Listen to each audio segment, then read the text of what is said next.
যাদবপুরের অশান্তির পর কেটে গিয়েছে চারটে দিন। অসুস্থ হয়ে এতদিন বাড়িতেই ছিলেন যাদবপুরের অন্তর্বর্তী উপাচার্য ভাস্কর গুপ্ত।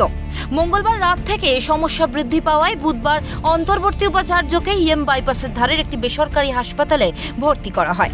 হাসপাতাল সূত্রে খবর, বর্তমানে এসিটিসি ওয়ার্ডের 1828 নম্বর বেডে ভর্তি রয়েছেন যাদবপুরের অন্তর্বর্তী উপাচার্য ভাস্কর গুপ্ত।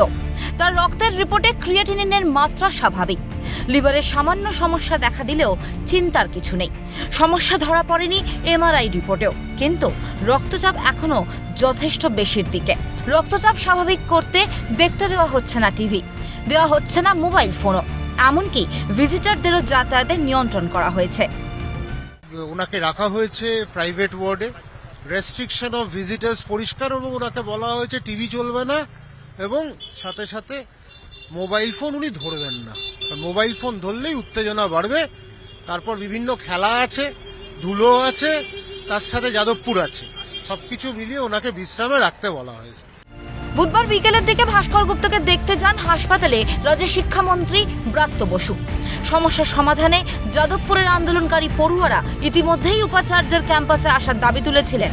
এমনই দাবি প্রসঙ্গে আন্দোলনকারীদের মানবিক হওয়ার আবেদন জানিয়েছেন রাজ্যের শিক্ষামন্ত্রী। সেই অবস্থায় তাকে উঠে গিয়ে আইসিইউর বেড থেকে উঠে গিয়ে যদি তাকে মিটিং করতে হয়, এইটা যদি দাবির মূল চেহারা হয়ে থাকে, তাহলে আপনারা ভেবে দেখুন কি পরিমাণ অসহিষ্ণুতা, কি পরিমাণ অমানবিকতা এবং কি পরিমাণের নৈরাজ্যের জন্ম। এটা এই ভেতরে একটা প্রায় দুর্গের মতো মুক্তাঞ্চলে হয়ে আছে। যাদবপুরের আন্দোলনকারী পড়ুয়াদের মানবিক হওয়ার আবেদন জানিয়েছেন যাদবপুরের অন্তর্বর্তী উপাচার্য ভাস্কর গুপ্ত স্ত্রী কেয়া গুপ্ত। ওদের বাড়ির লোক হলে ওরা এরকম বলতে পারতো? একটু শিক্ষকও তো পিতৃতুল্য, একটু ভাবুক না ওভাবে। আমি জানি এগুলো সেকেলে কথাবার্তা, আমরা তো সেকেলে মানুষ। আজ সকাল থেকে তার শরীরের অবস্থা কিন্তু যথেষ্ট অবনতি হতে থাকে, মাথা দপদপ করতে থাকে। যেহেতু 2015 সালে একটা তার সেরিব্রাল অ্যাটাক হয়েছিল, সেই দিন সেই রাত তার কাছে একটা দুঃস্বপ্নের মতো কেটেছিল।